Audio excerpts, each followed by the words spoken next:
Hello. Hi sir. Kamusta? Kamusta kayo mga idol? Today is August 28. 4:10 ng hapon. Pupunta tayo sa Dragon Mart. At pupunta ako sa Etisalat. Ayusin ko yung kuha ko ng bagong postpaid plan. Bago ko. Kasi may bago silang may offer silang maganda rin. So papalitan ko kasi tapos na yung contract ko dun eh.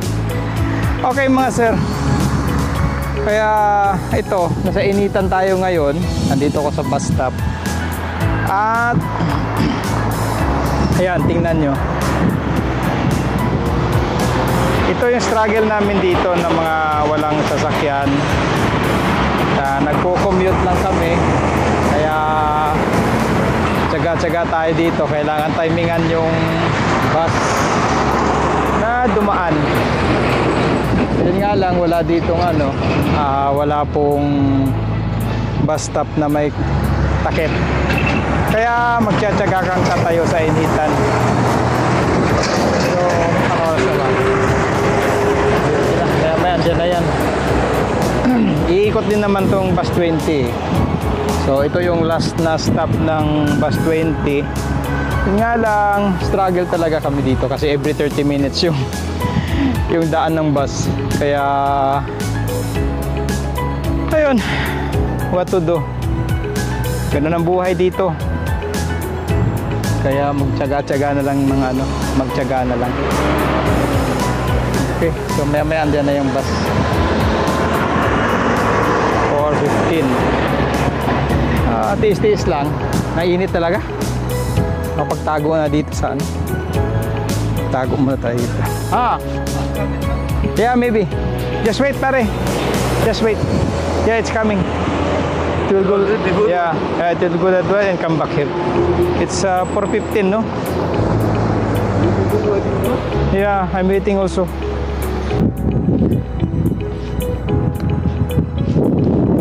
Ay, hanep. Tingnan nyo mga sir, nagantay kami doon mga let's say 10 minutes siguro. Walang bus na dumating, so baka late siguro. Ayun, maglalakad kami papunta doon sa nila, sa kanilang tawag dito, isang istasyon nila dyan ang antayan. Kaya ang init. Ay, Diyos ko po, ang sarap ng init talaga naman. Masarap dito magnegosyo ng daing. Magdaing ka ng isda, isang araw lang na yan, pwede na i-benta kasi tuyong-tuyo na. Ay, what to do. Pero malapit na, mga isang buwan na lang siguro mababa na tong init na to at mag-umpisa na yung taglamig. Makakaikot na tayo yan sa makaka-vlog tayo yan sa mga ibang lugar na naman at masarap na gumala. Pero ngayon pa, medyo bigat-bigat pa. Pero okay naman yung hangin, at least hindi mainit. May time kasi na parang parang galing sa sa pugon yung hangin. Pero ngayon okay yung hangin. Mainit nga, mainit, pero yung hangin hindi siya mainit. Malamig-lamig yung hangin, kaya carry pa rin. Pero mainit talaga yung isinag ng araw. Ay, gusto po. Isang buwan na lang natiis siguro, bababa na yung temperature. Kaya what to do. Ayun, ganito kalayo yung bus stop sa namin. Isang bus stop ng nila. May bus stop doon, pero ito yung pinaka last stop nila. Dito nakatambay lagi yung bus. Tapos every 30 minutes bibiyahin na naman ulit yun sa rota.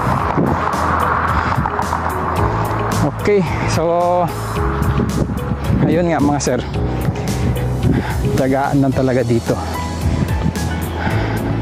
Sabi nga nila sa Pilipinas di pa kotse-kotse ka, dito maglakad ka oy.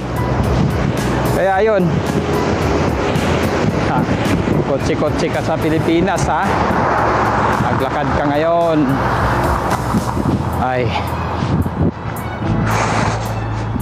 Grabe.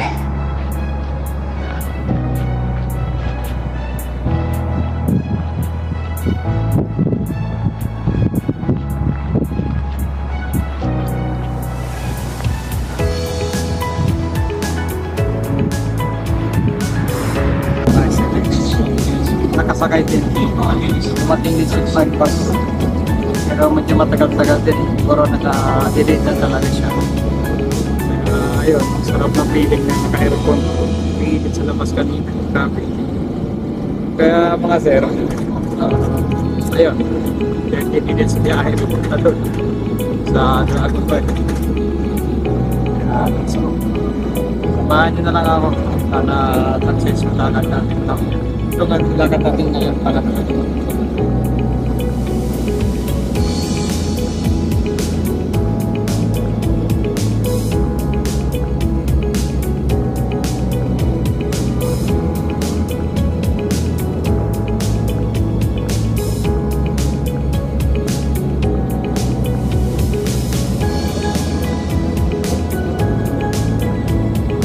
Ayan mga sir, dyan ako na-quarantine noong 2022.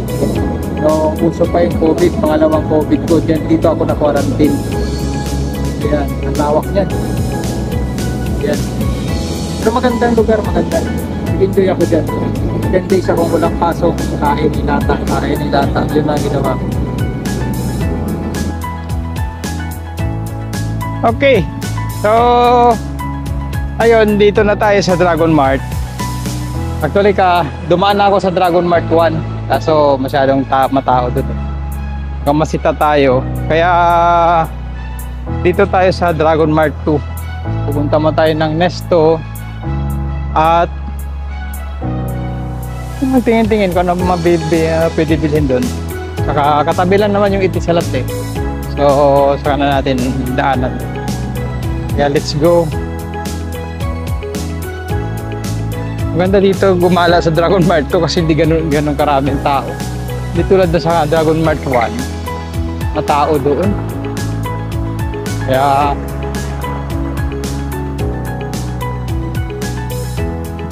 Kaya mas gusto ko dito. Doon naman sa City Center, malayo din.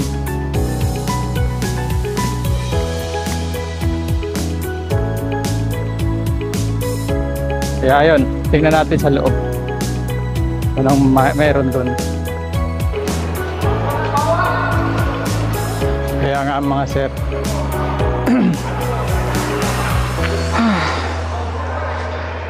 Ayan. So, daan mo tayo ng Nesto. At tingnan natin ano bibili natin doon. Kaya ayun. Or daan mo tayo ng tanong muna tayo sa Itisalat. Kung nandun yung kakilala ko, nakausap ko last time, tingnan natin. Yun, may kabayan. Sige, tanongin natin mga sir.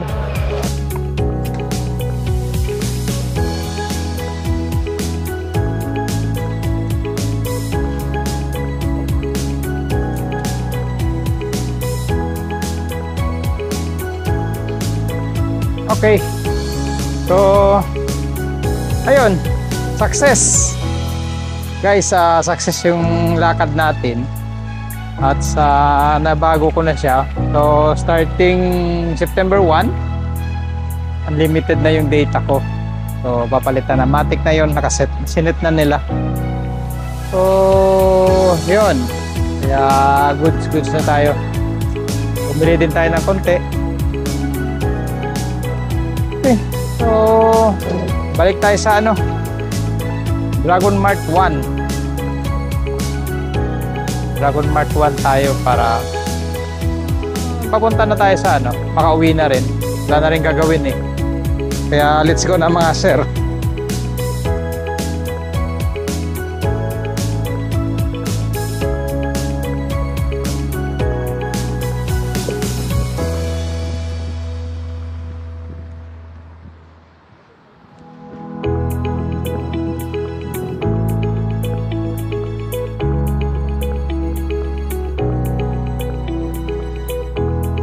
walang tao-tao dito. Ang sarap gumala, walang tao. Dito sa ibang mall na sa Tierra City Center, maganda sana doon pero grabe tao doon. Kasi puntahan talaga yun eh. Dito, bigano. So, dito sa kabila marami din mga andin. Dito sa 2, konti talaga tao dyan pero masarap pumunta dyan. Kaya tara na mga sir, balik tayo sa Dragon Mart 2. Dragon Mart 1 pala, sorry. Dragon Mart 1 tayo. Tapos na tayo sa 2 eh. So okay na yung ano natin. Nakaseti sa lahat. Okay na, naset na nila. At success yung lakad natin ngayon. Tara, uwi na tayo. Okay, so guys, sa Dragon Mart 1. So papunta na tayo sa lulusot tayo sa kabila. Doon na tayo sa may bus stop. Para makauwi na rin tayo. Wala na rin tayong gagawin. So, along the way, magtingin-tingin tayo na meron ng binibenta nila. Ano po. Kaya, ito lang kasi yung malapit na mall sa amin. Yung iba, 1 oras yung biyahe mo bago makarating doon. Kaya, tsagaan na lang. Pero okay naman dito.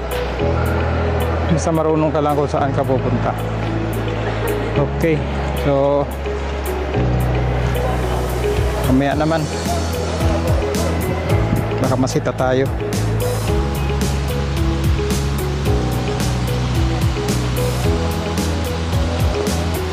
Hello guys. So, ito na.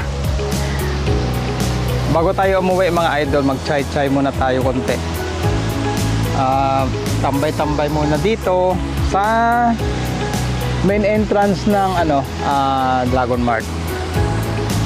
So kahit mainit, kape pa rin tayo mga sir.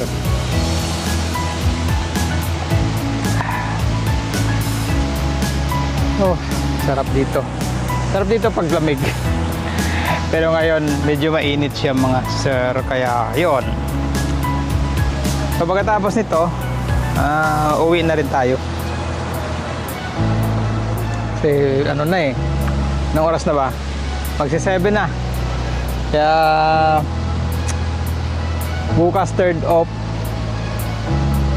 Ngayon ang second off natin ngayon is tapos na. Tapos na naman yung araw.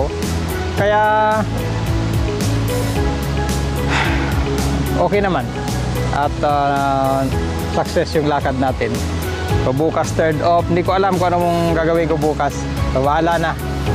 Kaya sa sunod naman mga sir, mga idol, kita-kita na lang tayo sa sunod. Bye! Thanks for watching.